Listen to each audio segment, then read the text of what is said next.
Hello, everyone, and welcome back to People Jew Wanna Know podcast.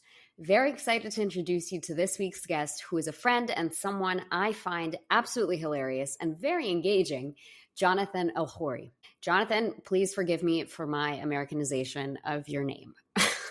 Jonathan is an Israeli-Lebanese Christian rights advocate and LGBTQ+ activist known for his work as an expert on Lebanon-Israel relations in Israeli media and public diplomacy. He founded the Minorities Project with post-Oct, giving Israeli minorities a platform to share their success stories as Israelis and delegations across the world. He's also formerly the spokesperson for the Christian Empowerment Council, and he has been recognized as one of the 25 young visionaries by the Jerusalem Post and JNF USA. Jonathan hopes to empower others through community engagement, public speaking, and educational content. Thank you to all the people who nominated Jonathan and for introducing me to him and his work. John is smart, passionate, principled, vibrant, and of course a little flamboyant, and he's just such an amazing advocate for the Jewish people. He's made numerous television appearances on Israeli news, and I think he's one of the best people to talk about building bridges with non-Jews. In this episode, you'll get to learn how Jonathan's family ended up in Israel in the first place, and it's by way of being effectively refugees from Lebanon. John and I both immigrated, albeit to different places, but at the same age, at the age of 9. And I feel like it's very easy for me to connect with him because I understand what it's like to leave your old life at that age and start over in a new country and with a new language. John said in the episode that moving to Israel was when his childhood basically ended. I can say that I didn't feel that way in the moment when I was growing up, but I do think that's kind of true for me as well in hindsight. As much as my parents tried to shield me from having to conceptualize what we'd consider quote-unquote adult things, I just don't think it's possible to do that when immigration is involved at that age. My brother, who came to America when he was only 1.5 years old, he obviously doesn't have as harsh of an experience as me, but even he had it pretty rough growing up because our family was always different from American kids. It makes me happy that John and I have this similarity, and I'm always very proud to see a fellow immigrant achieve great things. You'll love him. Please enjoy this episode. Hello, Jonathan. Welcome to People Jew Wanna Know podcast. What's going on? I'm all good. How'd you doing? How'd you do? I'm great. I'm so excited to chat with you today. Let's get right to it. Tell us about yourself. What do you do and how did you get there? Oh, wow. How many hours do we have on this podcast? Just one. Okay, so let's make it short. I'm basically a Lebanese. I was born in Lebanon to a father who served in the South Lebanon Army. That was basically collaborated working with Israel in order to make sure that terrorists wouldn't control our lives and hopefully to have some sort of a peace agreement between Lebanon and Israel. That was this kind of start of a way of Lebanese working with Israelis on a military size to make sure that we don't have that interruption and we can actually live freely in our territories, Lebanese in Lebanon and Israelis in Israel.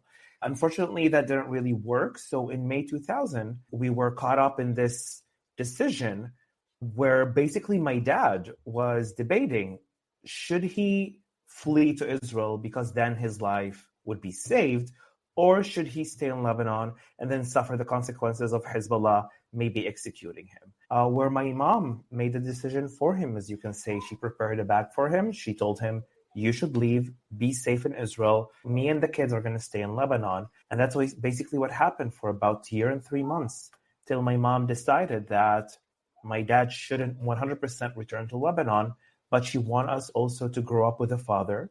And life in Lebanon was already getting to be way worse than it used to be when the Israelis were in that territory.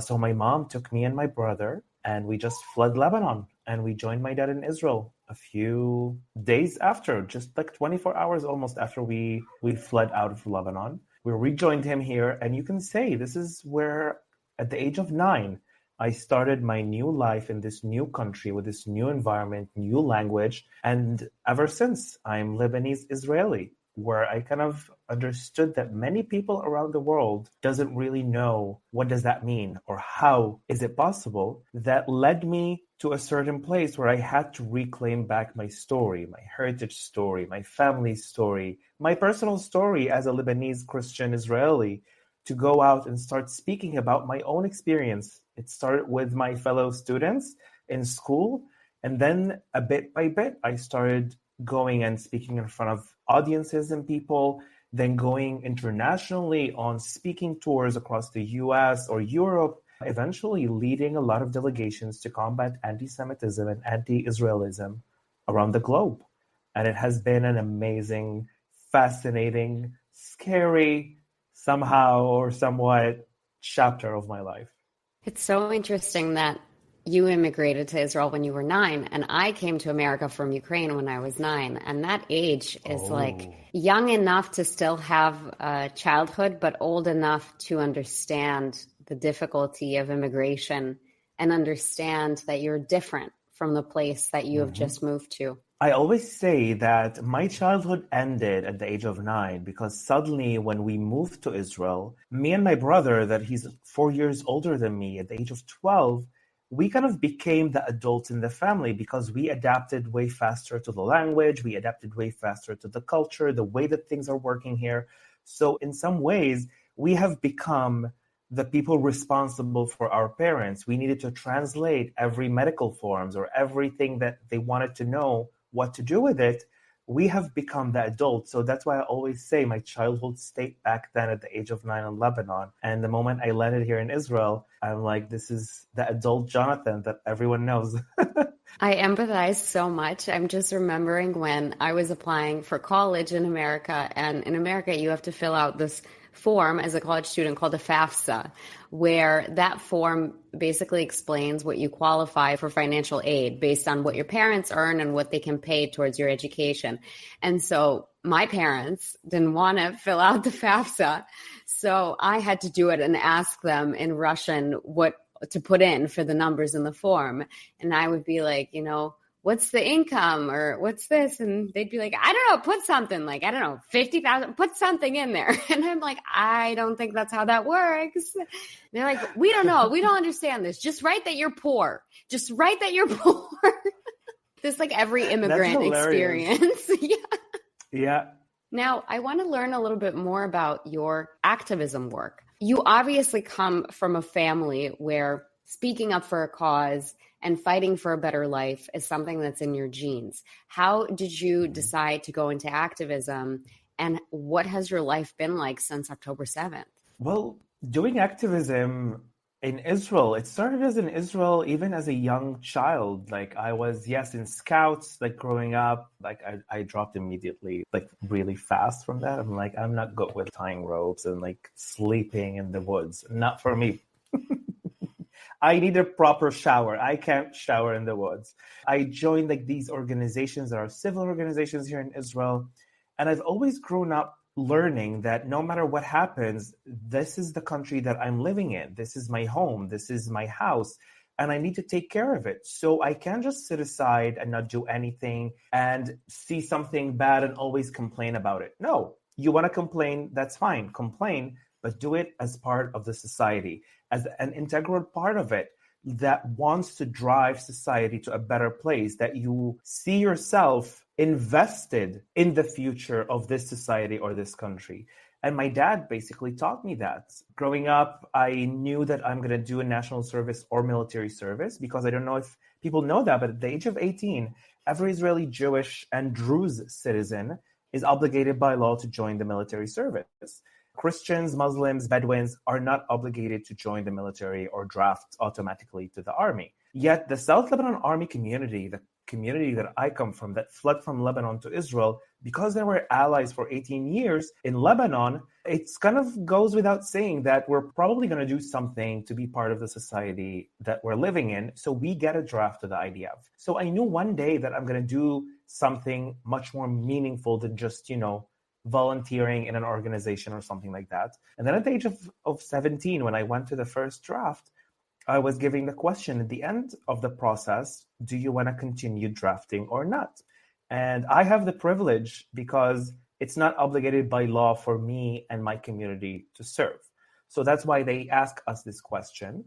And I to be honest, didn't really know what's waiting for me in a military service. I'm like super gay in the closet at the time. I didn't really know. I don't know, for example, a lot of the information that I know today about the IDF and LGBTQ plus community, that at the end of the day, a lot of the adaptations to the Israeli society towards LGBTQ plus community came from the military. I didn't know that in the 90s, we already had out of the closet officers and all of these things because I didn't know how to search for it. I was clueless on the subject. But then I decided to do national service. That national service is the equivalent of military service for like religious women that can't draft. So I did that for 2 years in a hospital where you actually contribute to the society, you contribute to the environment that you're living in. It could be in a hospital, schools, kindergartens, elderly homes, a lot of different things that could help out the society. And when I finished it, after 2 years, I then questioned myself, what should I make my life be? I'm really invested and I really live for activism because this is my life. This is what I when I do it, I feel my body is filled up with this amazing energy that at the end of the day that you assisted someone, that you helped someone, that you made a difference in this world that we're living in. Back at the time, there was this new organization that was called the Israeli Christian Recruitment Forum that called Christians in Israel to start drafting to the IDF for national service more than they used to. We used to have 30 in the military or like a few couple tens of like volunteers to the national service. And we wanted to kind of change that approach of Israeli Christians towards Israel because we like targeted Christians because we're Christians. We're like, okay, this is our community. Let's target our community. And it actually made a huge impact because suddenly, not only in Israel, there started a debate around it. All across the world, there was like, who is this priest who is calling for Christians in Israel, Israeli Christians, to join the military or national service? We've got so much questions about like, why are you promoting drafting to the IDF and you are a second-class citizen as Christians in Israel? You are living in apartheid. I've started hearing all these lies that we are constantly hearing all around the world about life of minorities in Israel under the Israeli government. And then it clicked how much lack of information there is in the world about our life in Israel in a day-to-day kind of like thing, not just, in wartime or stuff like that. And being the spokesman of that organization, I started speaking about it. And that's how you can say I shifted from the internal activism towards the international activism that went on a global level, where in Israel, I'm fighting for my community. I'm working to progress my community. I'm working to make sure that my community is living a proper civil life. Yet in the world, I'm protecting my country. I'm protecting the country that gave me shelter, my home. This is kind of these two levels that I've kind of at the beginning was questioning. Could they work together? Because everyone is like, you can criticize Israel and support Israel at the same time. I'm like, yes, you can. I'm the proof that you can do that. This is how kind of it went on. And I see that our mission is super important because our voice as Israeli minorities, as Israeli Christians, Muslims, Bedouins, or Druze, gives it much more validation than just a Jewish citizen of Israel when he speaks in favor of Israel. Because I'm not biased, you can say, in quote unquote. I don't have the extra kind of, you can say, desire to do that. No, at the end of the day, I can continue on living my life without doing it.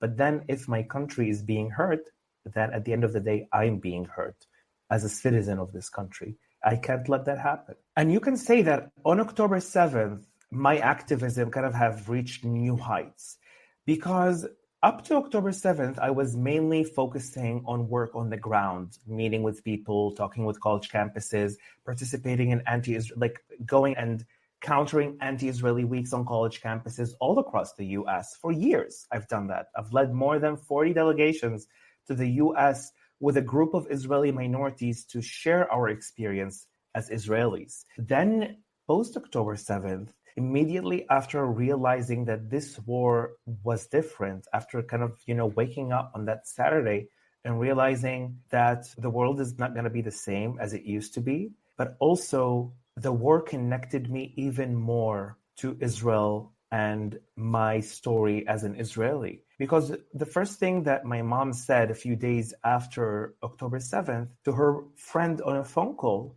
she said that the same thing that happened to the communities in Israel, in south of Israel, by Hamas, is the same thing that happened to her and her family in Lebanon during the 70s when the Palestinian terrorists came into their village, and they have done the same thing to them as Hamas did on October 7th to the Israeli surrounding communities of the Gaza Strip. And you can say that moment kind of connected me even more to the DNA of survival that all of us have, where I had to flee Lebanon because we were afraid for our lives. We had to come to Israel to find shelter. And where suddenly my mom's tragedy was now painted in color of the images of what happened on October 7th, because it was everywhere. Hamas published them everywhere. And my mom's story wasn't told, even till today, from the 70s. It wasn't told by the international community. It wasn't told by the Lebanese government itself. So I found this obligation to kind of echo that message out and to also connect these tragedies personally to myself, because October 7th affected me as an Israeli like any other Israeli that exists here. And I had to do that. So that's why I put much more emphasis on making my voice being heard much more on social media or other platforms. While before that, I wasn't really involved in these kind of forums, public forums that I'm now active on. I'm so touched by your story and how you were able to channel this very difficult upbringing that you had and the difficult journey of both of your parents into something productive and useful and incredibly helpful for the society at large. I completely agree with you on everything that you've said about the importance and validating the right of a Jewish nation state by hearing it from non-Jewish people and the safe haven that Israel is, not just to Jews, but to any minority, because a lot of those Middle Eastern countries will not welcome minorities in their own land. How has your perception of Israel and or the Jewish people changed over time? Well, over time, I understood that there's so many different branches of Judaism that everyone kind of has. It's not a separate set of values. It's like separate way of living that I think it's different. And it's always fascinating to me. I worked in a hotel for 10 years and we would have so many different, here in Margarita and like the north of Israel was an amazing boutique hotel, like 30 rooms, really small, petite. And we would have so many different guests. The majority of them would be like from the Jewish community, also people who are religious. So suddenly I found myself an expert on kashrut for like our kitchen to make sure that all the products in the kitchen are kosher, or during Shabbat, we're not allowed to have, the light on or stuff like that. And me being a goy, it's an extra kind of additional thing that allows me to do stuff that, for example, my Jewish coworkers can do. So that was always like interesting and fascinating to me culturally. I know that, I don't know when this episode is going to be published, but tomorrow is the Seder night. I'm going to a friend's house. Every time I participate with them also in reading of the Haggadah. And this is something that I always find fascinating and interesting, because at the end of the day, these are my friends. These are my colleagues. These are the people that I work with and I live with. And I really want to know more about their culture. So I really founded that connection with them on that. Sometimes I would start debating them on halakha stuff, because I would always say, how you don't know that? You're Jewish. I know more than you. So sometimes it's even got to that point where now I exceeded my friends in actually knowing kashrut stuff more than them. Connected me more to the whole Jewish story. I'm going to travel to the March of the Living in April in Poland. And I've always learned about the Holocaust. I've participated even in a Holocaust play in my high school because I was in theater class. Yet I've never actually been to a whole complete program that is dedicated to learning about the Holocaust. And I'm not going to be the only non-Jewish person there. I'm traveling with about 150 non-Jewish participants. 100 of them are Israeli Arabs, Christians, Muslims, and Druze, and 30 of them are imams and other Muslim religious from across the Arab world and the Muslim world, where I think this is kind of pushing towards understanding what happened in Nazi Germany and making sure that this never happens again, not only to the Jewish people, like Hamas wanted to do on October 7th, but also to other ethnic minorities living in the Middle East, like the Christians or the Yazidis or others that were harmed in the last 20 years by radicalism and terrorist organizations. I'm excited to follow along on your journey on March of the Living. And of course, you were in theater in high school. Of course, you were in theater. Well, you can't be gay without being in a theater right, in exactly. high school. Like, this is your qualification entrance to the gay life. Precisely. So I'll tell you, I am genuinely very concerned about the revisionist narrative that has evolved about Israel and the Jewish people over the last 10, 15 years, and how normalized the wrong story about Israel is, just like in education. My brother is a sophomore at the University of Minnesota, which is a very liberal campus. It's one of the 5 being investigated by the Trump administration for anti-Semitism. And the other day, he sent me a link from another small school in Minnesota. It's called St. Kate's University. They decided to make a page on their website dedicated to helping people learn about the current conflict in the Middle East, where they have resources on understanding the Israel-Palestine conflict, as well as resources on anti-Semitism and Islamophobia. And I decided to look through what educational resources they had under the Israel-Palestine conflict. And I came across this 10-minute video from Vox that was like, the Israel-Palestine conflict explained in 10 minutes. One of the direct quotes from that video is, "This is the state of the conflict today. It's relatively new and it's unbearable for the Palestinians." You must be shitting me. Relatively new. Well, it's 75 years you can say is new. I don't think it's 75 years is the point. I don't think the conflict is 75 years, folks. Okay, anyway, I heard that and I was like, wow. So I'm sharing this to ask your opinion on what you think us Jews can do to convince or to make non-Jewish people understand the conflict from our point of view. Because the way that I see it is this viewpoint that you and I share about Israel and the Jewish people, which of course, Israel as any country is not free from criticism. I want to be clear, but our story has been rewritten in a dangerous way. What can we do? Well, first of all, I've heard that you guys control the media and the world. So you're not doing a good job to begin with. If the whole world not really in favor of Jews or Israel to begin with. Seriously. So here goes one of the most absurd claims to exist. Second of all, at the end of the day, a lot of it is like a number game.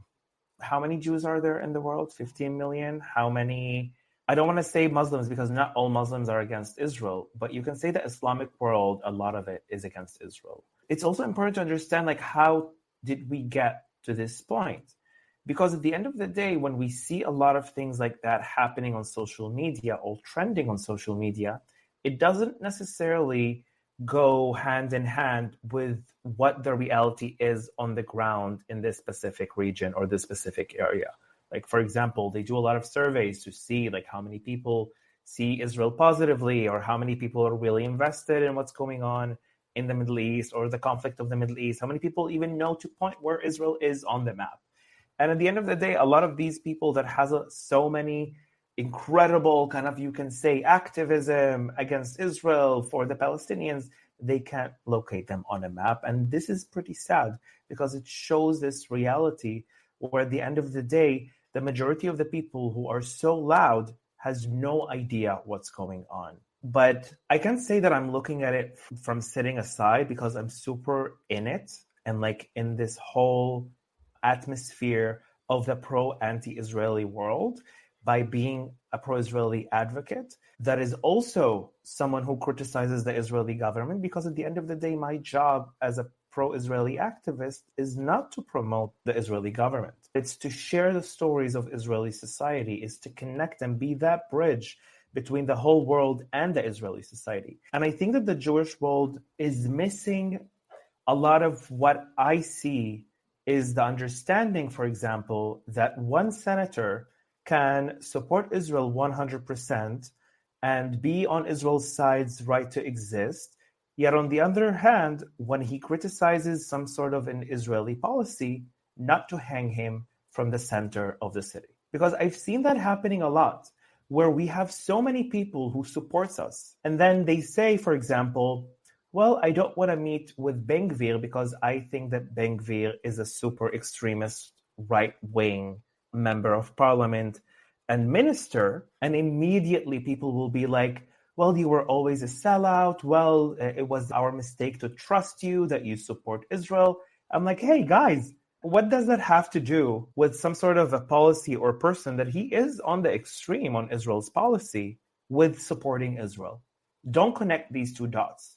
People can still have their free will by criticizing Israel's actions or saying, hey, guys, I think you exaggerated on this subject. Or, hey, I think that inequality, when you speak about it, this law could be a little bit extreme or racist or 1, 2, 3, 4. But at the end of the day, they do agree or accept Israel's right to exist. So these are our allies. And I think, yes, we shouldn't be like apologetic towards them. This is who we are. That's fine. But at the end of the day, don't push even these people further away from what they are right now, because that doesn't help. And a lot of times, just yesterday, I saw this battle with this with Richie Torres, let's say his name. Richie Torres, that was somehow entered into this loop with one of the pro-Israeli organizations in the US, who said, I want to arrange a meeting between Richie Torres and Ben Gvir. And then Richie Torres said, no, I'm not interested in meeting him. He's like extreme, blah, blah, blah, blah, blah, blah. And then many of the comments were like going against Congressman Torres because he said that he's not willing to meet with Itamar Ben Gvir, which, by the way, I'm not willing to meet with Itamar Ben Gvir the same way that Richie Torres isn't. And I'm an Israeli citizen. So let's relax. Let's take a breath, because a lot of times being in this emotional, and yes, we have a lot of haters, but we need to know to distinguish between someone who is a hater 100% and someone who is concerned, yet he is supportive.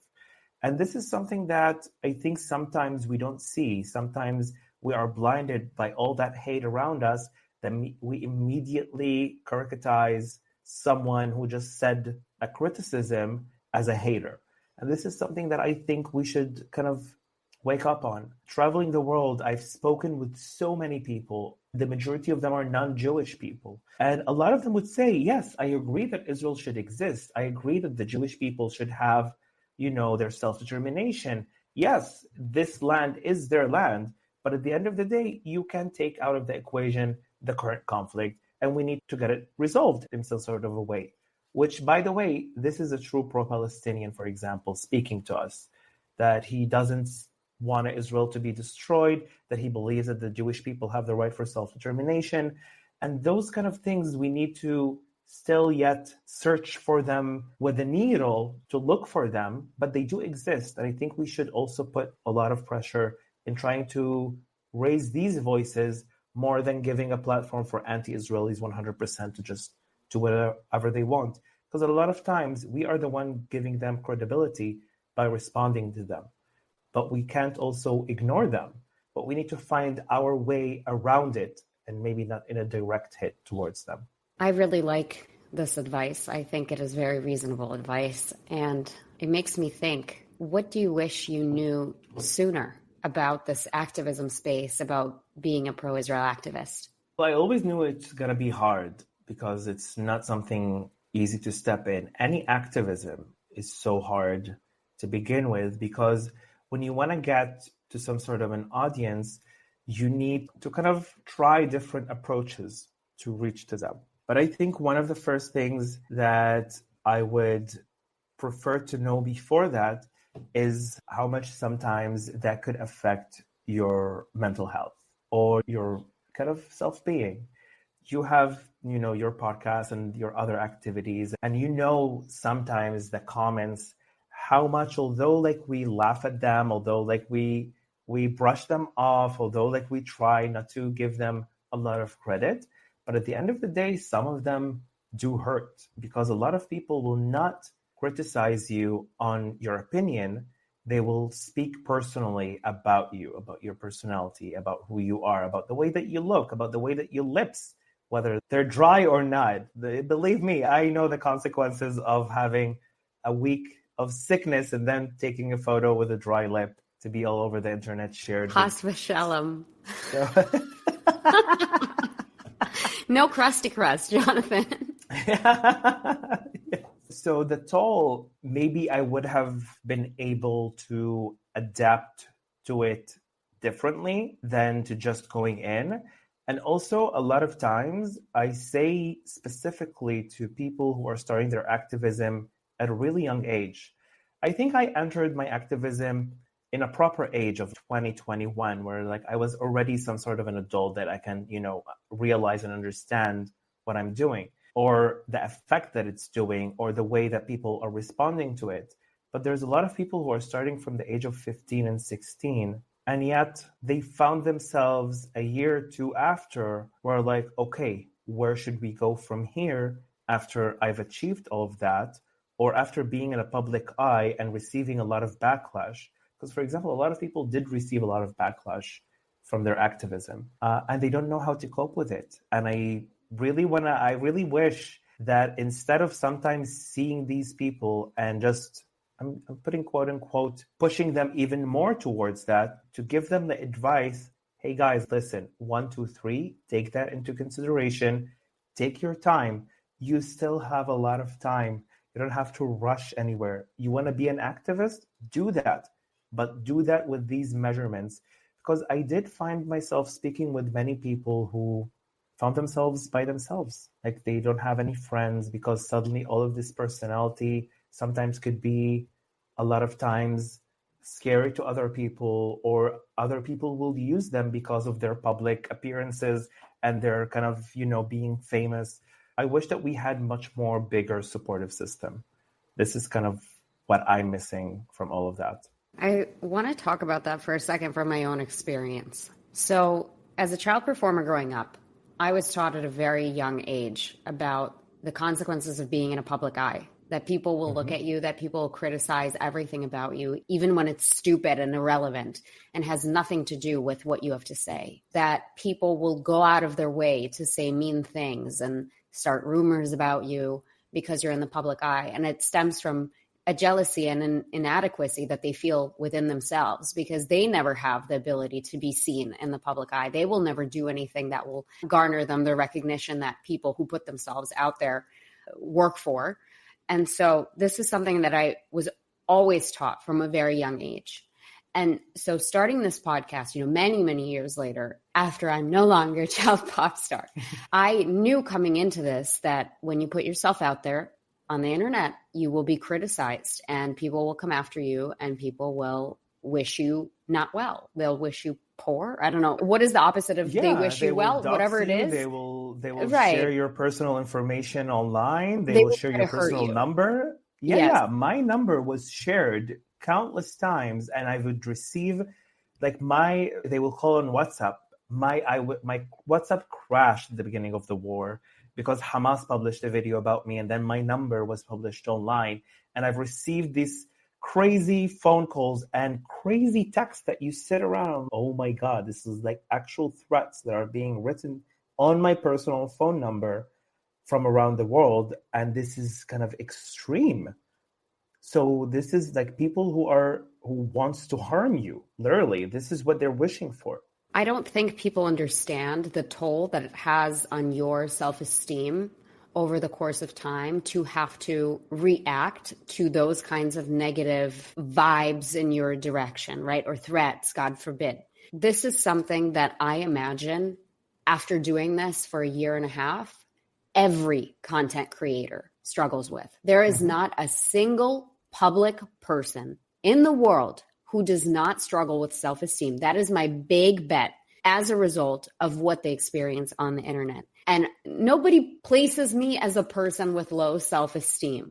But what I can say, and I've never talked about this on the podcast, but I will today, is that I have developed self-esteem issues as a result of putting myself out on the internet. And you think, I'm not trying to be a lifestyle influencer out here, like, here's my outfit of the day, or a day in the life with me. You know, I'm here interviewing. This is what I'm eating. Right, exactly. I'm interviewing smart, capable people. I'm asking deep questions. You know, hostage family members, hostage negotiators, politicians, behavioral economists, like rabbis. What are we talking about here? It's not vain.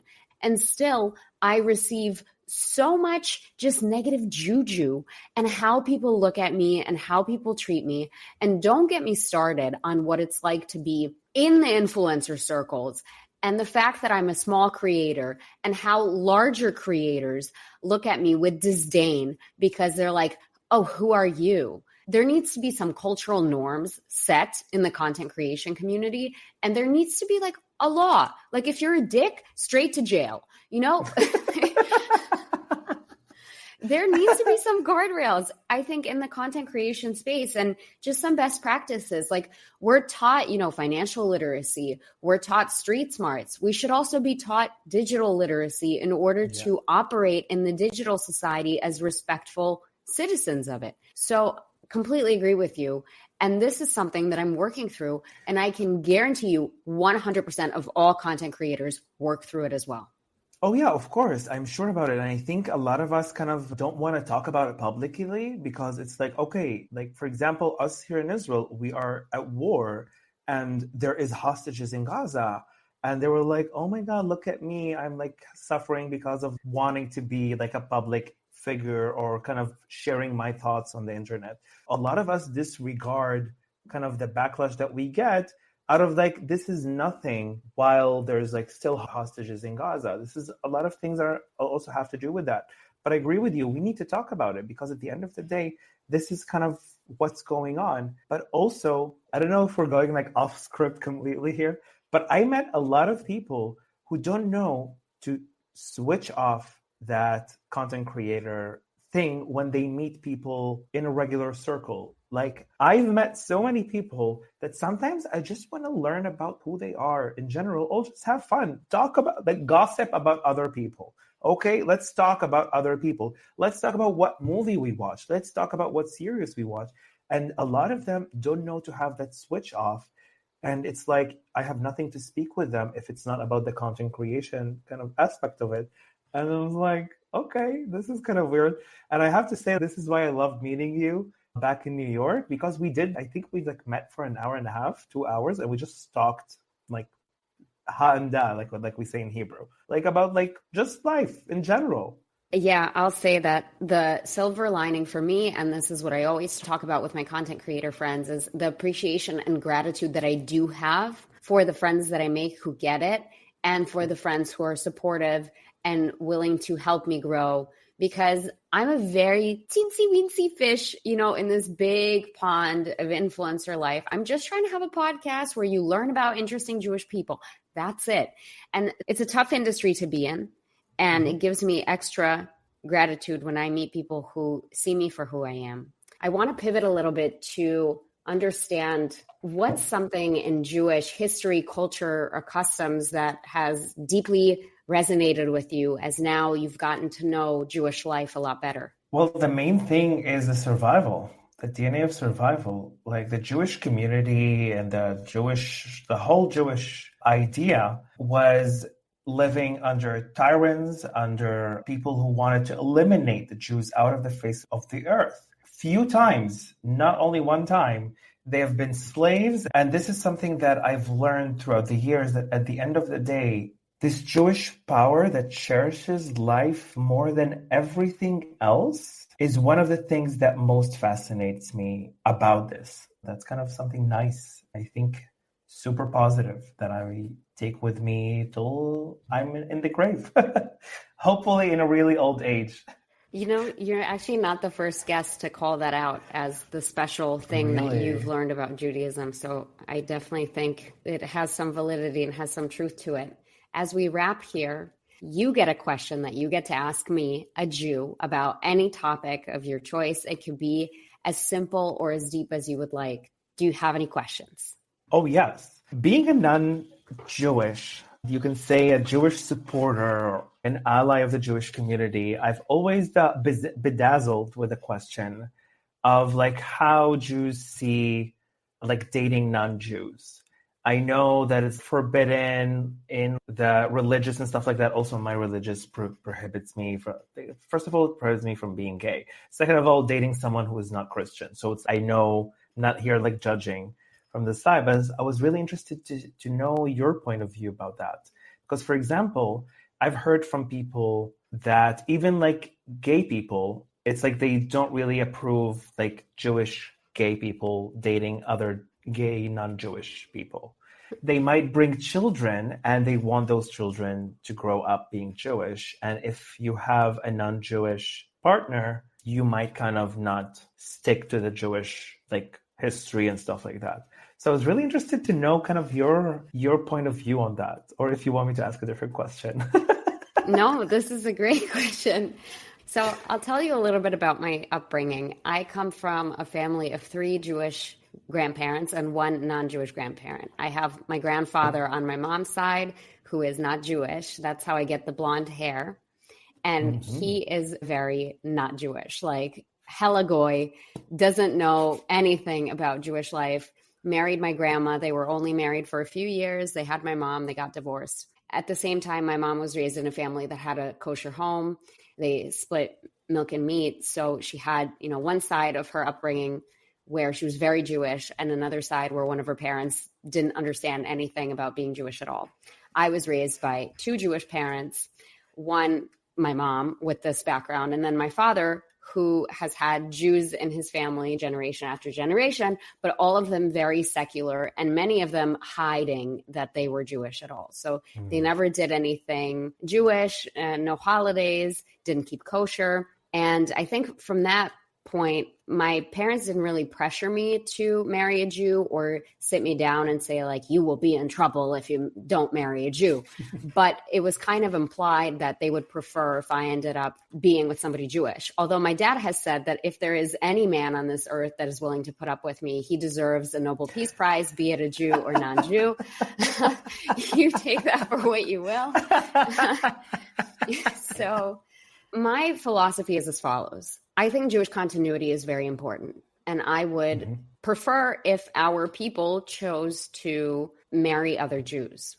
With that said, I think who you end up with and the life you live and making sure that you live a happy life is very important. And the partner that you end up with, it makes or breaks your whole life, your career, everything. So if you find somebody who is really supportive of you and you can build a good life together, and that person happens to be not Jewish, so what, right? As long as they have the same values as you and they're able to build the type of family that you see for yourself with you, that's fine. But I wrestle because if every Jew thought that way, there would be no Jews left after a few generations because everybody would marry out. My personal choice is that I would not marry a non-Jew. What I would consider is if somebody was born not Jewish and on their own prior to meeting me decided to convert because they felt connected to this group of people, that would be fine with me. I would never disqualify a convert on the basis that they're not technically halachically Jewish. I want someone who wants to live a Jewish life. And to me, I want somebody who deeply understands what it's like to have a Jewish upbringing. And usually people who have to convert as a result of marriage didn't choose that for themselves, and they don't really understand Jewish upbringing. That's why for me, a convert who chose that on their own and did the education works, but a non-Jew who I meet who is willing to convert for me in order to get married does not.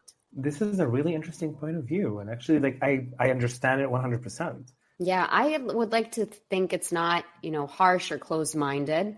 It comes from a place of compassion and care. Yeah, definitely. And I think regarding the Jewish community, preservation is something that is super crucial and important. At the end of the day, you are still chased till today by people who want to destroy you and cease you out of existence. And on the other hand, you're outnumbered. You're only 50 million in the whole world of 8 billion people. So this is something that I think really shows a lot about the desire of life that I talked about early, the desire of continuing on and living, like being in this world with your own unique story and history and kind of, self-preservation. And this is something that I admire very much. And I'll just mention quickly that this is why my point of view is that patrilineal Jews are just as Jewish as matrilineal Jews, because Jewish continuity to me presents itself as not only a belief system, but an ethnicity. And in order to keep our ethnicity, we have to have a Jewish DNA. And when you have one parent who is Jewish, you still have 50% Jewish DNA. And it doesn't matter if that came from the mother or the father. Nobody knows. So to me, patrilineal Jews are just as Jewish as anybody else. And I've never subscribed to the notion that patrilineal Jews don't count or are not Jewish somehow. And I feel very strongly about that. Fascinating. Yeah. Tell me, Jonathan, how can people connect with you on social media and learn more about your work? Oh, well, you can find me on Instagram and TikTok under John Elk, and John _ELK. John, it's JON _ELK. Also, Facebook, I don't really use Facebook, but I'm there. Twitter is my main platform, Jonathan _ELK. And also Grindr. I'm on Grindr. That was rich. That was very good. Yeah. And I do a lot of talks about being an Israeli Christian and part of the LGBTQ plus community, growing up in this Christian family, to conservative parents, fleeing from Lebanon to Israel, and all of what's going on also geopolitically between Israel and Lebanon, mainly in the latest war between Hezbollah and Israel.